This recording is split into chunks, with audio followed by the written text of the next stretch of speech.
Now it's about not fighting to be at the top of the industry, but fighting to stay in the middle, in the center of the industry, accessible to everyone. This is Podcast Perspectives, a show about the podcast industry and the people behind it.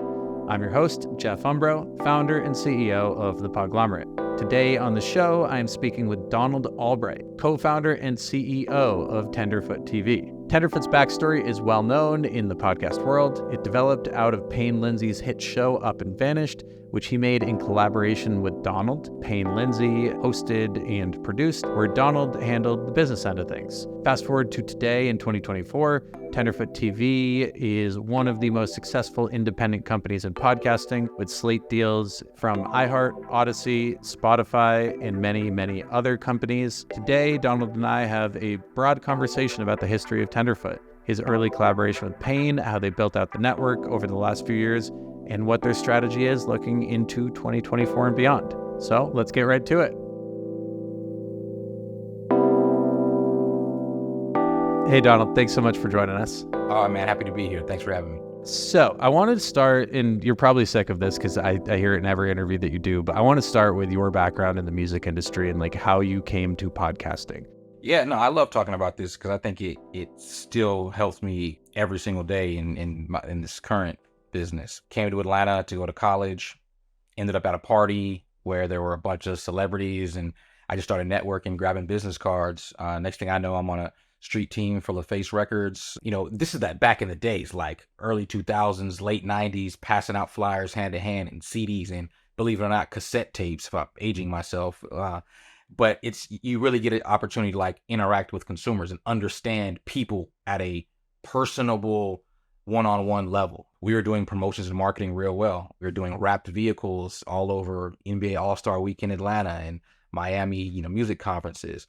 So, and then from there, just being in the business and learning the business, I got started a management company, started managing artists that were either on the come up or very early in their careers, and able to really see them thrive and reach the heights of their careers, and learned a ton about talent management. The issue that I had and why I ended up transitioning out of music, I just got burnt out of making other people's dreams come true and not being in control of how to actually do that and sustain that. Being burnt out, I was working with the music video director at the time, Payne Lindsay, who was an incredible director. We built a very good relationship over several years of working together, touring the world together, doing tour content and video content. He was burnt out of making music videos. I was burnt out of managing talent. And he said, let's go make a documentary. That documentary ended up being a podcast, ended up being Up and Vanished. And we literally used everything we learned in music, every day in making, building this company and keeping it on the tracks. I love that. I have a lot of parallels in my background. For me, it was books, but somebody said to me like 10 years ago, like, yeah, you can throw $1 million into Facebook ads or build a website or, do a PR campaign, but is that going to be more effective than going to Grand Central and handing out like flyers about the thing that you're trying to promote? You actually were doing the street teams and wrapping the trucks and everything. And I'm so curious from your point of view, how effective that was, in 2016 and 17 versus if you were to try and do the same thing today. Like, do you think it would work as well as it did back then? So when we started out with Up and Vanished, I think the first thing, so it came out in August of 2016. So Payne had like 5,000 Facebook friends at the time, right? And he was like, well, at the very least, I need to target my Facebook friends, right? Like the people who I know. Because at the time when you're not listening to podcasts and you've never made a podcast, you don't have a podcast audience, there's not a well to go to and say, hey, I got this new thing. Check this out. So you're basically promoting to family and friends, which I can tell you is a bad idea in this day and age. You should start with your circle, but it's hard to turn someone into a podcast listener so that they can then listen to your podcast. What we did, because we had zero experience in podcasting, we only knew of one other podcast that we thought was a good comp, and that was this AJC, which is Atlanta Journal-Constitution, local Atlanta newspaper. They had a podcast called The Breakdown, which was a true crime podcast. At the time was covering a Atlanta, Georgia true crime case. and we bought an ad on that podcast. So we knew at least that the very basics of like that thing matches the audience that we're looking for. We're going to buy there. And at the same time, we knew that in order for people in Atlanta to care, the people in Ocilla, Georgia, where this crime took place, they had to care, right? In order for Alabama to care, Georgia had to care. So we focused on, Payne came with this idea, so let's just run Facebook ads targeting just that area. Because if those people know something, they know the most about it. That's kind of how we started off the organic and targeted promotion. And then that podcast movement is when we really just went all out with everything that we knew in from music. We had a wrapped video truck driving around the conference. On that video truck was the Up and Vanished video trailer blasting out the audio. Dan Franks kept getting, calls from the hotel like, whose truck is this parked in the front? And then I text from Dan like, why is your truck in front? From there, we had a street team. We had I don't know, 6 to 8 people out there wearing Up and Vanished t-shirts, passing out flyers saying, come to this panel that we're doing, that, we're hosting a panel that a talk from Payne, who was the host of Up and Vanished. We had it all. We had flyers, we had t-shirts, we had street team, we had everything. And we just borrowed all that stuff from what we learned in the music industry. And they just weren't doing it yet really in podcasting. It was kind of, very polite and very formal. And we were like, we don't come from polite and formal. We come from kicking indoors versus knocking on them. So we just took that approach. You really took the street team approach with Up and Vanish back in 2017. Are you still doing that with like net new releases today? Or have you built a big enough audience where you kind of are able to just pull like the online levers and like know what's going to work? Never know what's going to work. And if you start thinking you know what's going to work, you're on your way to failure. If you're not challenging yourself to change it up. I've been a victim of that too. I'm not talking like I've never made these mistakes, so I, do as I say. It's like, no, I've made these mistakes. So I'm telling you, like, if you can avoid making the mistakes that I made, please do. Like, that's what I'm here for. So you have to look at, again, go right back to the basics of the very individual show that you're promoting and ask yourselves again, who is my listener and where are they? And then when it comes to, do we still do similar type of street promotion stuff? We did that for effect more so than we did for... You didn't think it was going to turn into downloads? Yeah, some things we do for downloads, some things we do for... You saw me there. If you ask Steve Wilson today, when's the first time you heard of Tenderfoot? He'll say like, oh, I saw the Up and Vanished cover on Twitter one time. Love the cover, so I tweeted about it. We were like, oh shit, Steve Wilson knows that we exist. That's incredible, right? And then Steve will say, like, when's the first time you saw us in person, saw Tenderfoot in person? He'll talk to you about Podcast Movement 2017. He's like, the street team, the flyers, the truck. He'll always remember that, right? So some things you do to make an impression on the people who can see the thing you're doing. And they may never listen to the thing you're promoting, but they might remember the brand that was behind it or the show that was behind it. And they might say, never listened to Up and Vanished, but I remember like, it must be legit or it must be big because I saw it big. You just figure out how things work for the project that you're currently working on, and you try to tap into something different that most people maybe aren't doing. I didn't see many people passing out flyers. I didn't see many hosts out there promoting their show. So that's what we try to do, is something a little bit different that feels new and people can talk about. And on the same note, the people at Podcast Movement are the ones that you want to know about your show. They're the people in the industry. They're the ones that are going to talk about the show. They're going to write about it. They're going to put it in their newsletters. To your point, like a lot of podcast marketers today are stuck in kind of the status quo of how to do a thing, because we know to an extent what works and you have data that shows like what's going to be effective. You are like such a pioneer in the space when it comes to running these like non-traditional, in addition to traditional marketing tactics. Like, what are some cool things that you've been interested in lately, or things that you've seen that were exciting in the marketing realm? What we're doing and what I would suggest other networks do is, everyone's doing cross promos and feed drops and trailer drops. We've been dropping full episodes for a while now to make it make sense, right? Like I might have an iHeart show and I want to, or an Odyssey show, and I want to drop that in another show that I own, but that's in being distributed by the other company.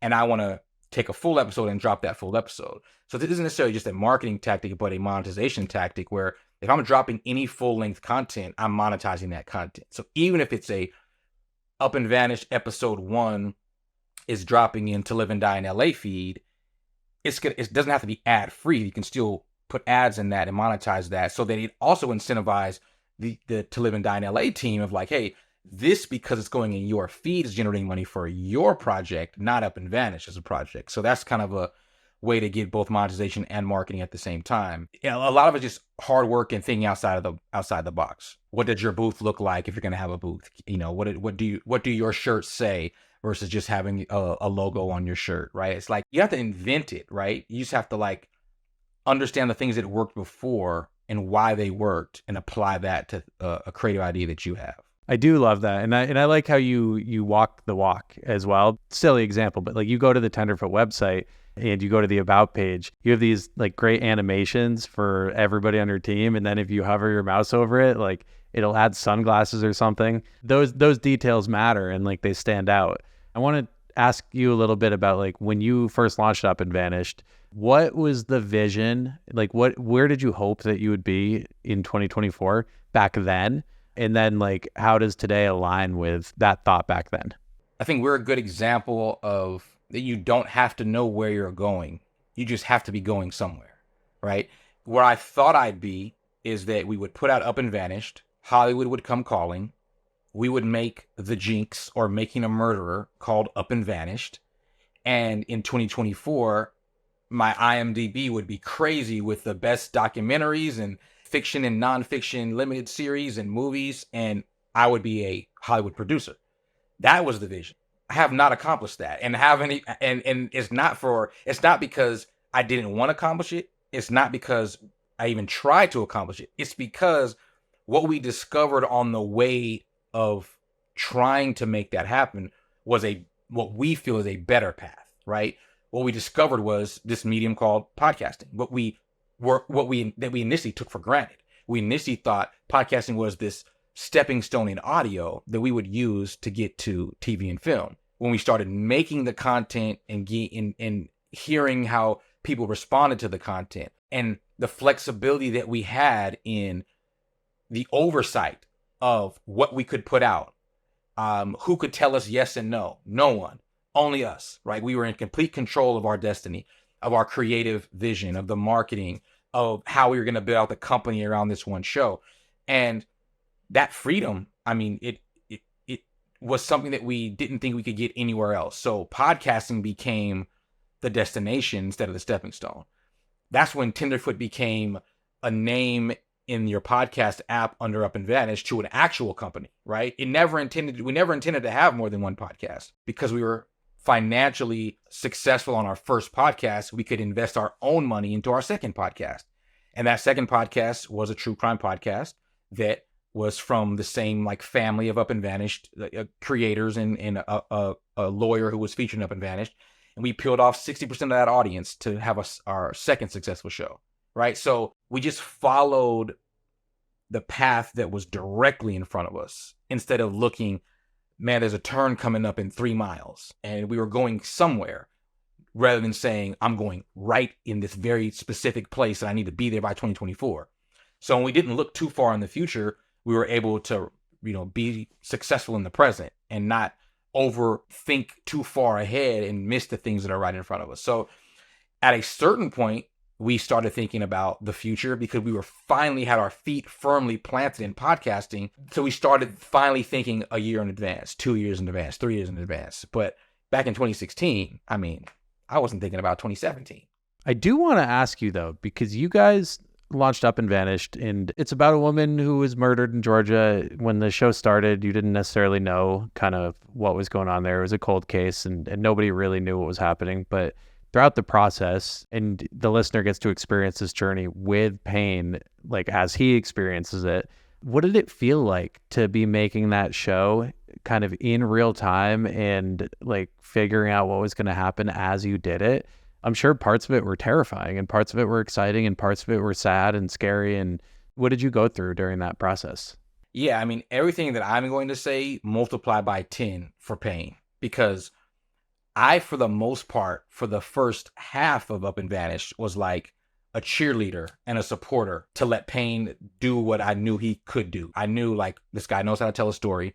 He he edited the whole entire first season in Adobe Premiere, a video editing program, right? So I knew he had the skill set to like figure this out. And the main thing it takes is like ambition and a little bit of recklessness, right? Like it takes a little being reckless to like knock on the door of someone who may be a suspect, right? Or it takes you got to be a little bit crazy, a little bit ambitious, a little bit reckless, and also when you combine all of that with like a good intention behind it, solving something, providing answers, it was the perfect storm of those things coming together. So if you ask me, like that whole process it was stressful. It was fast paced. There wasn't really a lot of time to like think.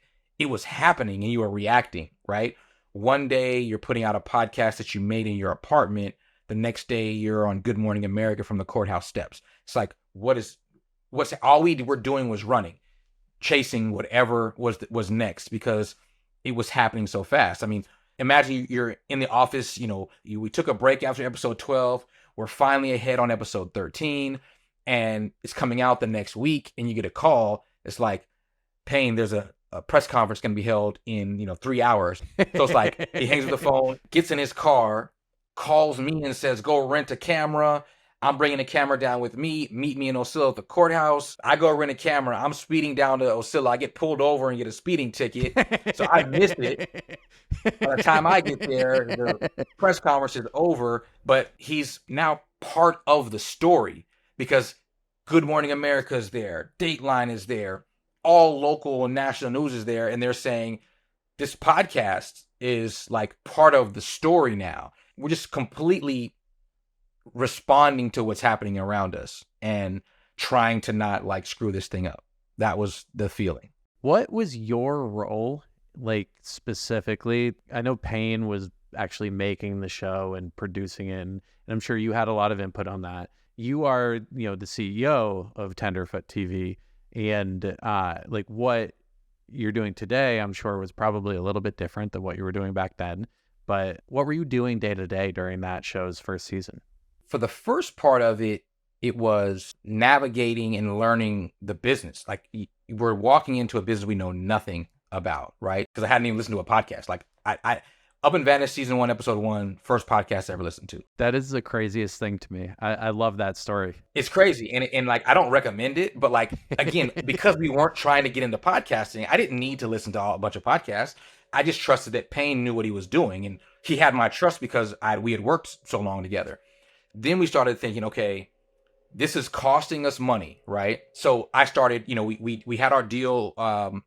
Audio Boom reached out after, I think, 3 or 4 episodes, and they said, do you want to monetize this? And we were like, sure. We didn't even know we could make money off this. So if you want to monetize it, great. Started making money, $2.50 per ad after about 5 episodes.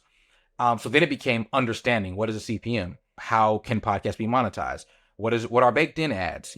Average ad load, all these things, all foreign to us. But starting in businesses, I was like, oh, now I can really contribute because Payne is carrying the load and making this show. I can contribute on the business side. And I knew Payne chose me not because he needed me to make the show with him. He chose me because he saw me in a business capacity for the past 5 years as I was managing talent, handling budgets, coordinating tours, all that stuff, working with him, giving him budgets, and even creatively working with him to see his vision. And like when the case started to really break and started to get a little more crazy, I became a little bit more involved with like interviews and like meetings and like, what are we going to do next? What should we do strategically when it comes to these off weeks or bonus episodes, things like that. So then it became more of a team effort to like, I remember being, in Ocilla at the newspaper. It was me, Payne, the editor of the newspaper, and the mayor of the town, all talking about this case and like talking about how we were going to actually end the next episode.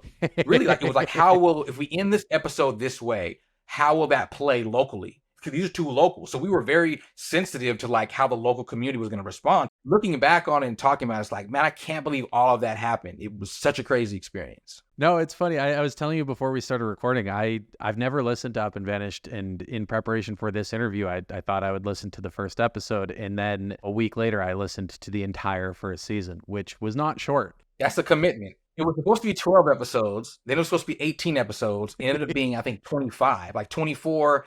And the final episode was like a two-parter. And then we had like a bunch of bonuses in between. Like, commitment. I appreciate that. I was so annoyed when I saw that you started doing case evidence because I'm like, I can't not listen to it. But we've talked a lot about how you guys made this show. We've talked a lot about how you marketed the show. But I did want to talk through some of the partnerships that you guys have had over the years and you've talked a lot about this in other interviews, but today in 2024, you guys are working with all of the biggest audio companies. You have partnerships and like slate deals with iHeart, with Odyssey, with HBO, with Audible, with many, many others. How do you go about thinking about these partnerships? Like, what do you hope to gain from them? Like, is it just financial or is there more to it than that? There should always be more to it than financial. Money cannot be your end goal. There are steps you have to take to get to that certain level of success where you can make money, but money has never been the motivating factor for any partnership. The first $1 million deal that we were offered, we passed on. Wow. We took a deal that was worth 40% less. That deal was with Cadence 13. It was for Up and Vanished season 2. How did dinner taste that night though when you turned that down? Was that a tough one to swallow? No, because we know, here's the thing. We were already successful. What I care about is success, and money is not the true indicator of success, right? A lot of this money is borrowed. A lot of this money is not real until it's actually in your hand, right? Things I've learned that wasn't born knowing this stuff. I know this because I've made mistakes because I counted money before I had it, right? So when we looked at what partners are gonna help us be the most successful, and that's how I made our decisions. But the first way we made our decision on partners was also strategic. So we had no partner at first, launched Up and Vanished. Then Audio Boom came, and we said yes to them because they asked. They wanted to work with us. And then came a time where we're like, okay, how could I learn more? I have to learn more by working with more people. I only know how their company works. So a random meeting with Jason Hope from How Stuff Works sparked a conversation about a partnership between Tenderfoot and How Stuff Works on Atlanta Monster. A new partner means now I'm handling the business side of this. I can now learn from How Stuff Works ad sales team and their marketing team. And now my knowledge has expanded because I'm learning from two different companies. So it was always strategic with working with as many people as you can for knowledge purposes, right? On Up and Vanished season 2, we were like, we're looking now for who could be our best partner. It just felt like it was time for a change. Had a conversation with Chris Corcoran over at Cadence, and literally we were sold. We knew we were going with another company. We took this meeting out of courtesy to our agent, Oren Rosenbaum. He was like, this company's, new, love Chris. We're like, we kind of have our mind made up, but we'll take it. We never don't take meetings, so we'll just take this meeting. Oren wanted us to do it, took the meeting, loved Chris instantly. And we're like, man, I think this guy will go to bat for us. I think we can be successful here. Chris was like, can't give you the biggest deal, but this is what I can give you. Let's do it. We did Up and Vanished season 2 with Cadence. That was like a pilot program for our business relationship. Ended up being our first big slate deal where we did 6 shows. And the first time we really got advanced on new shows that weren't even ideas yet. So all the leverage that we built with Up and Vanished being successful allowed us to get every other deal. And what that allowed us to do was work with a variety of partners. And the strategy around working with a lot of partners, it changed from year to year. Now it's about not fighting to be at the top of the industry, but fighting to stay in the middle, in the center of the industry, accessible to everyone, accessible to Netflix when they want to do a companion, and HBO when they want to do a scripted series with that Issa Rae's gonna EP. So working from the center out instead of from the top down, trying to fend off number 2. I'm not concerned with that. I'm concerned about making great content, working with great partners, and being accessible to everyone. And I value being able to say yes to anything, because no one can tell me that I can't take on that show. I can't put this thing out. So having that freedom and that independence is key. What are some of the challenges that you've run into with some of your partnerships? Partnerships and companies are made up of people, right? I don't like when people say this company is this way, or this company is that way. People are a certain way, right? It wasn't Cadence 13 that sold me on that deal. It was Chris Corcoran. And then when I came in and met the rest of the team, I was like, oh man, I'm sold on all these people that they have over here, right? And it's challenging when people leave and there's turnover, or when companies change strategy. We've had that happen a few times.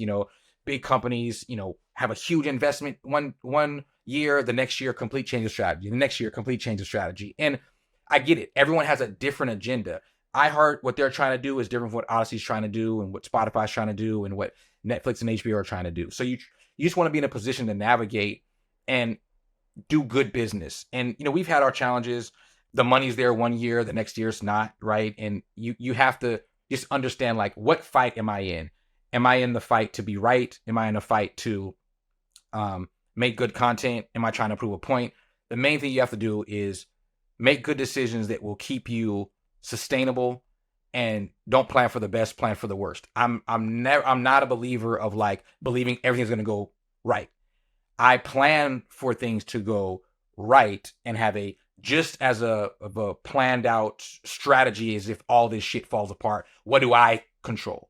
So last year when the ad market tanked, and when limited series were no longer being sold, and when deals that we had were in flux, and money that was supposed to come in wasn't coming in, we leaned on subscription revenue. Apple came calling and said, we're launching subscriptions. Would you be a launch collaborator? We were like, we've been thinking about this for a while. We're not ready, but because you came calling, we will make sure we're ready in 4 months. So we launched that, and another form of independence, another revenue stream.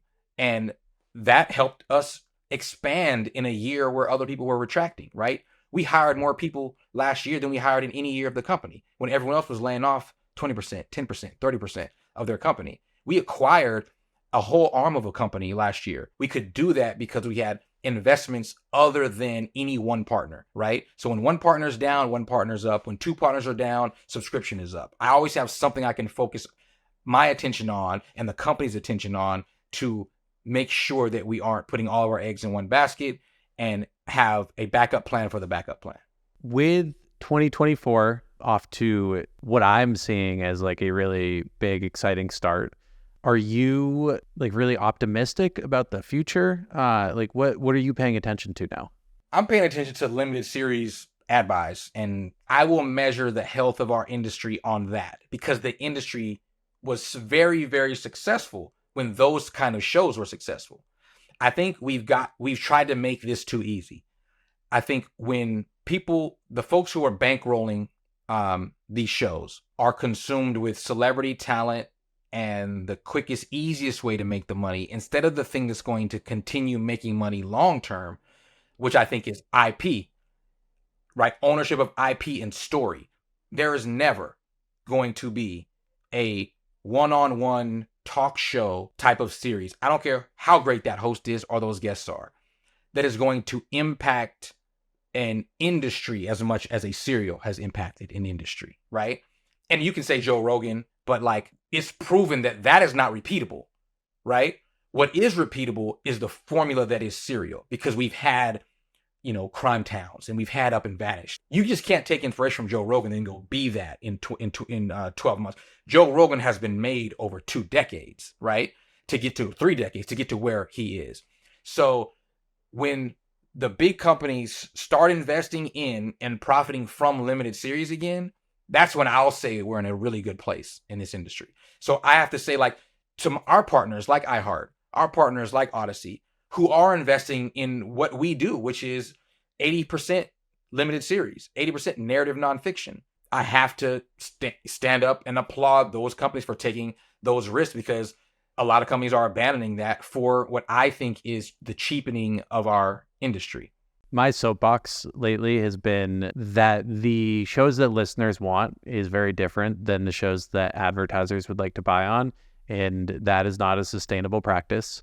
At some point, we are going to have to reconcile the fact that like these two things need to exist together. And I don't think a lot of ad agencies really see the long-term picture here. So it's really refreshing to hear that you're doubling down on that, because not a lot of people are doing that. it's up to us, the people who make the shows, the hosts that make the shows, the CEOs that own the companies that make the shows, to take on that challenge of convincing those advertisers and those ad agencies why these shows are worth it. If I'm not at least once a month, every 2 weeks, talking to the sales teams at iHeart and the sales teams at Odyssey and arming them with the things that I'm saying so they can repeat those, or that if I'm not meeting with Veritone and ad results or meeting directly with advertisers about why this is important for them to do, then I can't complain when they're not doing it. I can't just make the shows, right? All of us with influence have to do more to sell the product. It's not just, I'm going to make it so you buy it. No, I have to make it. I have to make sure it's successful, and I have to then sell you on it. I have to do all the work from A to Z, not just part of it and leave it to someone else to do the hard work. So what kind of work are you doing with the Podcast Academy? And like, you sound like a very busy person. Why are you then taking some of your precious time to give back to that particular community? Really, because if we are all selfish, we will not have a thriving industry at any time, right? I see a lot of competition that's not friendly competition, right? A lot of cheering when people fail. It's like, big company fails, we celebrate for some reason in this industry. I don't know why. It affects us all, right? I want to be in a position as an independent podcaster that has relationships with all these majors and is having success, to be able to not be aligned with any one way that this thing has to work, right? And to be an example of, like, if I can work with everyone, I can root for everyone. It doesn't have to be that this person's success has to be this person's demise. So the Podcast Academy, if we can set the example of community and understanding the business and how to make money in podcasting so that this can be less of a hobby and more of a job, education, if we can all come together around celebrating each other, right? If only one person wins, everyone else loses. So I would rather us all win. And I think there's a way of doing that by working together. And if we can all come together unbiased with the Podcast Academy and say, the better educated we are as an industry, the better decisions we'll make on the business side, the better content we will create. If we're expanding out more internationally, the stronger we will be as an industry, bringing in dollars from around the world instead of just in the US. That's why I dedicate my time to it. And I think everyone else should as well. If you're in your own bubble and not having success, blame yourself. If you're only building a community designed to only help you, don't be surprised when no one helps you. You know what I mean? So you have to give in order to get. And I think leading by example is the only way to get that message across. I love that. Thank you so much for joining us, and really appreciate you coming on. Happy to do this. Thanks for the invite. And let's anytime you need me, just let me know. Thank you again to Donald for joining us. You can find him on LinkedIn and Twitter at dalbright03. You can find more from Tenderfoot at tenderfoot.tv. And you can listen to season 4 of Up and Vanished wherever you get your podcasts. For more podcast-related news, info, and takes, you can follow me on Twitter at Jeff Umbro. Podcast Perspectives is a production of the Podglomerate. If you are looking for help producing, distributing, or monetizing your podcast, you can find us at thepodglomerate.com. Shoot us an email at listen@thepodglomerate.com or follow us on all social platforms at Podglomerate. This episode was produced by Chris Boniello and Henry Lavoie. And thank you to our marketing team, Joni Deutsch, Madison Richards, Morgan Swift, Annabella Penna, and Vanessa Ullman. And a special thanks to Dan Christo and Caitlin Bogucki. Thanks for listening, and I will catch you next week.